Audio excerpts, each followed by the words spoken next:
Mortgage loans, business loans సులభంగా government, private banks నుండి ఇప్పించబడును. Hi అండి, అందరికీ నమస్కారం. నేను మీ వేణుగోపాల్ రెడ్డి ఫ్రమ్ జోష్ ఇన్నోవేషన్స్ ప్రైవేట్ లిమిటెడ్. మనమందరం కూడా ఇది బైపీసీ అడ్మిషన్ సీజన్ నడుస్తూ ఉంది.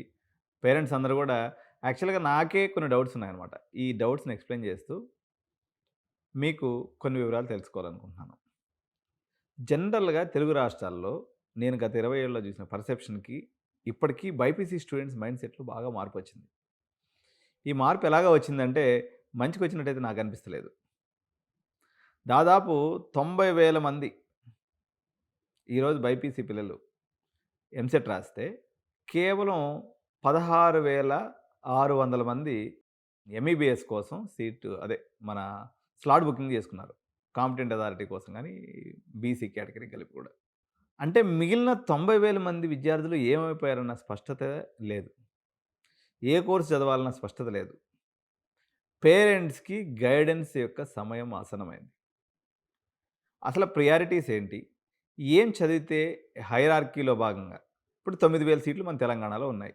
ఔట్ ఆఫ్ 90,000లో 9,000 మంది పోయారు. ఇంక పోతే 81,000 మంది ఉన్నారు. 81,000 మందిలో ఒక 20,000 మంది లాంగ్ టర్మ్‌కి పోతారు. అయినా ఇంకా 60,000 మంది పిల్లలున్నారు. ఈ 60,000 మంది పిల్లలు ఎప్పుడూ లేనంత డైలమాలో ఉన్నారు. గత 2, 3 ఏళ్ల నుంచి చాలా కన్‌ఫ్యూజన్ రాజ్యమేలుతూ ఉందన్నమాట బైపీసీ సెక్టార్‌లో. ఎందుకంటే ఇప్పుడు ఒకప్పుడు ఎట్లుండేదంటే సిస్టమ్, నేను ఒక 5, 6 ఇయర్స్ బ్యాక్ ముచ్చట చెప్తూ ఉన్నా. ఫస్ట్ దొరికితే ఎంబీబీఎస్ తీసుకునేవాళ్ళు. Second priority BVS and AH. మంచి ర్యాంకర్స్ అందరూ కూడా వెటర్నరీ సైన్స్‌కి వెళ్ళేవాళ్ళు. దాని తర్వాత కొంతమంది బీడీఎస్ లేదా కొంతమంది మన బీఏఎంఎస్ కొంతమంది తీసుకునేవాళ్ళు. దాని తర్వాత బీహెచ్ఎంఎస్ తీసుకునేవాళ్ళు. ఇవన్నీ అయిపోయిన తర్వాత ఫార్మ్‌డీ కొంతమంది తీసుకునేవాళ్ళు. ఫార్మసీ అండ్ బీఎస్సీ నర్సింగ్ ఈక్వల్‌గా తీసుకునేవాళ్ళు. దీని తర్వాత ఎవరన్నా మిగిలిపోయినటువంటి విద్యార్థులుంటే, తక్కువ పర్సెంటేజ్ ఉన్న పిల్లలుంటే బీఎస్సీ, బీజెడ్సీకి వెళ్ళేవాళ్ళు. లేకపోతే బీఎస్సీ బయోకెమిస్ట్రీనో, బీఎస్సీ సంథింగ్ ఇంకేదైనా బైపీసీ రిలేటెడ్ బ్రాంచెస్ ఉండేది దాన్ని తీసుకొని అలా వెళ్ళిపోయేవాళ్ళనమాట.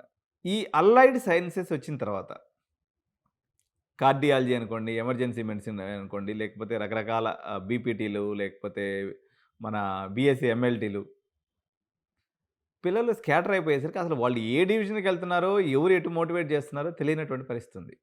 సో, ఇప్పుడు మల్లారెడ్డి యూనివర్సిటీ వచ్చింది. ఏదైనా రేట్లు తగ్గుతాయని అనుకున్నాను నేను ఎంబీబీఎస్. అందరూ అదర్ స్టేట్ వాళ్ళు 90% వచ్చి ఎంబీబీఎస్‌లో పడ్డారు. నారాయణ, శ్రీ చైతన్య, పుణ్యం అని టాప్ ర్యాంక్స్ మాత్రం మనకు దొరుకుతున్నాయి తప్ప మిడ్ లెవెల్‌లో చూసుకున్నప్పుడు మన నీట్ పర్సెంటేజ్ చాలా తక్కువ మంది. అందరూ 200, 250, 300 లోపు ఎత్తుకొని వస్తున్నారు. దానికేమో సీట్లు రావట్లేదు. ఇకపోతే డెంటల్‌కి పోదాం. డెంటల్ చేస్తే ఏం కెరియర్ అండి? డెంటల్ చేస్తే మీరు ఖచ్చితంగా జర్మనీకి పోయో ఇంకేదైనా చేసుకుంటే తప్ప ఇండియాలో ఏం కెరియర్ ఉంటుంది? ఆ 10, 15 వేల ఆప్షనే. నేను బీఎస్సీ నర్సింగ్ బ్రహ్మాండమైన ఆపర్చునిటీస్ ఉన్నాయంటే కొంత మార్పు వచ్చింది. అన్ని మెడికల్ కాలేజెస్‌లో కూడా. ఓవరాల్‌గా మనం అబ్జర్వేషన్ చేస్తే తెలంగాణలో ఉన్నటువంటి ఆల్ మెడికల్ కాలేజెస్‌లో మనకి రేడియాలజీ అనుకోండి, అలైడ్ సైన్సెస్ కూడా వచ్చేసినాయి. బీఎస్సీ నర్సింగ్ కూడా అన్ని ప్రైవేట్ మెడికల్ కాలేజెస్‌లో వచ్చేసినాయి. దీని యొక్క ఫీజు మనం తీసుకున్నప్పుడు 1,20,000 ఆన్ యాన్ యావరేజ్ ఫిక్స్ అయిపోయింది. అంటే రూ. 5,00,000 బీఎస్సీ నర్సింగ్ ఫీజు. ఇప్పుడు నేను ఈ వీడియో చేయడం యొక్క ప్రధాన కాన్సెప్ట్ ఏంటంటే, తెలంగాణలో కోర్సుల వారీగా ఫీజెస్ ఎలా ఉన్నాయనే విషయాన్ని నేను మీకు చెప్తున్నా. బీఎస్సీ నర్సింగ్ 5,00,000 అండి ప్యాకేజీ. తెలంగాణ వరకు నేను మాట్లాడేది. బీడీఎస్ తీసుకున్నప్పుడు 10,00,000 ఉంది యావరేజ్‌న. 10,000-16,00,000. 16,00,000 హైయెస్ట్, 10,00,000 లీస్ట్. ఎంబీబీఎస్ తీసుకున్నప్పుడు 18,00,000 నుంచి 30,00,000 దాకా కూడా ఉంది. 18,00,000 స్టార్టింగ్ ప్రైస్‌గా ఉంది. రేట్లు మారుతున్నాయి. మారిన రేట్లు చెప్తున్నాను నేను ఈ రోజుకున్నటువంటి సిట్యుయేషన్ బట్టి. బీడీఎస్ చెప్పేసుకున్నాం, ఎంబీబీఎస్ అయిపోయింది. వెటర్నరీ మన దగ్గర లేదు. బీఏఎంఎస్ మన దగ్గర లేదు. బీహెచ్ఎంఎస్ ఉంది. జీఎస్ స్వామిది ఒకటి ఉంది. మనకి ఈడ మన ఎంఎన్ఆర్ ఒకటి ఉంది. వీళ్ళైతే 3,00,000 చెప్తున్నారు సంవత్సరానికి. అంటే 5, 3, 15. 4.5 సంవత్సరం కాబట్టి 4, 3, 12 ప్లస్ మళ్ళీ అది ఒక 1.5 అంటే 13,500,000, 14,00,000 వరకు పడుతుంది. సో, ఇంక అల్లైడ్ సైన్సెస్‌కి వస్తే అధోగతి పాలైపోయిందనమాట. ఒకడేమో 1,00,000 అంటాడు, ఒకడేమో 80,000 అంటాడు. అదేమన్నా డిగ్రీ చెప్పడం రా భయ్! అల్లైడ్ సైన్సెస్ అంటే బోలెడంత ప్రాక్టీస్ చేయించాలి. ఎవడ హాస్పిటల్ లేనోడల్లా వచ్చేసి నేను అలైడ్ సైన్సెస్ అని చెప్పి ప్రైవేట్ యూనివర్సిటీ వాళ్ళు పెట్టడం వల్ల దాని బతుకు బస్ స్టాండ్ అయిపోయింది. ఇకపోతే బీఎస్సీ అగ్రికల్చర్‌లో ఆల్రెడీ మనం చూసినాం. మనం అగ్రికల్చర్ గురించి మనం చాలా వీడియోలు నేను చేశాను. కావేరీ యూనివర్సిటీ ఎక్సలెంట్‌గా ఉంది. మీరు కావాలంటే దాన్ని ఆప్షన్ చేసుకోండి. అది కూడా మీకు 7,00,000లో మొత్తం హాస్టల్ ఫీస్‌తో కలిపి అయిపోతుంది. కానీ విచిత్రమైనటువంటి నాకు ధోరణి ఇక్కడ ఏం కనిపిస్తుంది అంటే, జనరల్‌గా ఎంపీసీ చదివేటువంటి పిల్లలు మ్యాథమెటిక్స్‌గా స్ట్రాంగ్‌గా ఉండటం వల్ల వాళ్ళు జడ్జిమెంట్ మీకన్నా బాగా చేస్తున్నారు. మీరు బైపీసీ తెలివి తక్కువోళ్ళు అనిపిస్తున్నారు నాకు చూస్తుంటే. ఎందుకంటే గుర్రాన్ని, గాడిదని ఒకే దగ్గర కడుతున్నారనమాట. ఏదైనా ఒక కోర్స్ ఉందనుకోండి ఫర్ ఎగ్జాంపుల్ బీఎస్సీ అగ్రికల్చరే తీసుకుందాం. కావేరీలో రూ. 1,00,000 అంటే అబ్బా! 1,00,000 అంటారు. చైతన్య యూనివర్సిటీలో 1,00,000 అంటే అబ్బా! 1,00,000 అంటారు. ప్రతిదానికి అబ్బానే తప్ప అసలు మామూలుగా ఎంపీసీ పిల్లలు క్లియర్‌గా డిమార్కేషన్ అనమాట. అంటే సీబీఐటీ పేరెంట్ ఉంటాడు, పనికిమాలిన కాలేజీ పేరెంట్ ఉంటాడు. 30,00,000 పెట్టే పేరెంట్, 1,00,000 కట్టే పేరెంట్. అసలు బైపీసీ వాళ్ళకి ఆ ఇరంపరం అసలు తెలియటమే లేదు నిజంగా పేరెంట్స్‌కి.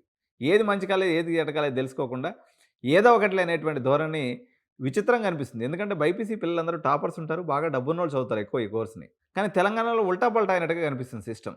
అయితే ఈవెన్ బైపీసీ పిల్లలు పెద్దగా అంటే ఇతర రాష్ట్రాలకు పోయి చదువుతున్నటువంటి దాఖలాలు కూడా లేవు. ఆ వెటర్నరీ కోసం ఏదో కొంతమంది వెళ్తున్నారు తప్ప అది కూడా చాలా లిమిటెడ్ పిల్లలు. పక్కన కేరళ వాళ్ళు తీసుకున్నట్లయితే వెటర్నరీ కాలేజ్‌లో మొత్తం వాళ్ళే ఉన్నారు. మనోళ్ళంతా అయిపోయిందాక చూస్తారనమాట. చివరి వరకు ఏమైనా తగ్గుతాయేమో, చివరి వరకు ఏమైనా ఏదో ఒకటి దొరుకుతదేమో, చివరికి ఏది దొరకకపోతే తీసిపోయి అలైడ్ సైన్స్‌లో పడేస్తున్నారు. సో, ఇప్పుడు నేను ఇచ్చేటువంటి ఆఫరు ఏంటి అంటే బీహెచ్ఎంఎస్ రూ. 4,00,000 అయిపోతుందండి. 4,00,000 రూపీస్. మొత్తం 5.5 సంవత్సరానికి మీకు రూ. 4,00,000 అయిపోతుంది. రాజస్థాన్‌లో ఎక్కువ కాలేజీలు ఉండటం వల్ల ఇప్పుడు మనకి బీఏఎంఎస్ తీసుకున్నాం అనుకోండి. బీఏఎంఎస్ మనకు అత్యంత తక్కువ డబ్బులతో అయిపోయేటువంటి రాష్ట్రం ఏంటి భారతదేశంలో? కర్ణాటక. అందుకని బీఏఎంఎస్ చదువుకోదలుచుకున్నటువంటి వాళ్ళు ఒక 12-15 లక్షలు పెట్టుకోగలిగితే అది కర్ణాటకెళ్ళటం మంచిది. బీహెచ్ఎంఎస్ మాత్రం కంపల్సరీగా మీరు రాజస్థాన్ తీసుకున్నట్లయితే మీకు ట్రాన్స్‌పోర్ట్ పరంగా కంఫర్ట్ ఉంటుంది. డబ్బులు కూడా రూ. 4,00,000 అయిపోతాయి. సో, ఇదండి వివరాలు. కాబట్టి వీడియోని తప్పకుండా సబ్స్క్రైబ్ చేయండి, లైక్ చేయండి. ఈ వీడియో మీద మీ అభిప్రాయాల్ని కామెంట్స్ రూపంలో తెలియజేయండి. Thank you so much. By by.